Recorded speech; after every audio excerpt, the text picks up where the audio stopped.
It has been a wet winter. Heavy rains and flooding have left soggy fields behind. Now farmers are looking to see if their fields are ready for actual planting. Our Riley Livingston takes a look at how the farms and farmers are doing. She joins us live from one of those fields with more. Riley. A couple weeks ago, I took a look at how those recent rains and floods were impacting farmers and fields like this one. At the time, they weren't sure what those impacts might be. Now today, as March is coming to a close and planting season is upon us, they have a better look of where they stand.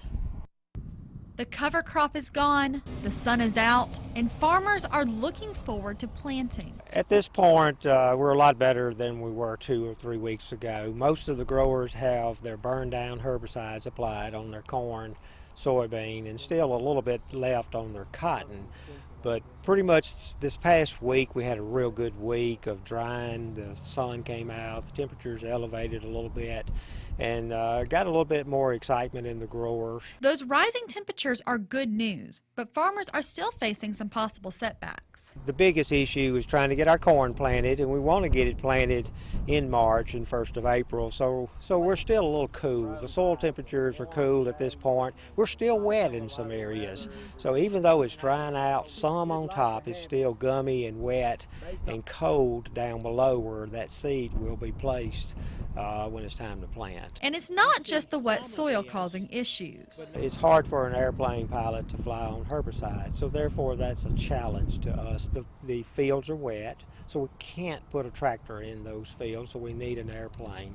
And they're very helpful at this time of the year, putting these broadcast applications of herbicide out. So it has been a challenge because you want to keep the product on the field and not on any other properties. It's been windy pretty much every day. It makes it difficult putting out some type of herbicide. Even with the setbacks, some farmers are going ahead and getting started. We have a few acres of corn planted. Some are looking at their neighbors and they see them planting and they wonder should they plant, but it's very few acres scattered around. Some are still wet. People are still worried about the temperature, and the temperature basically is the seed is a reflection of the temperature, and if temperatures are cold, the seed will not grow. Reginelli tells us they are optimistic about this upcoming season. Last year, they were pretty much in the same boat, colder temperatures and wet weather. Reporting live in Lowndes County, Riley Livingston, WCBI News.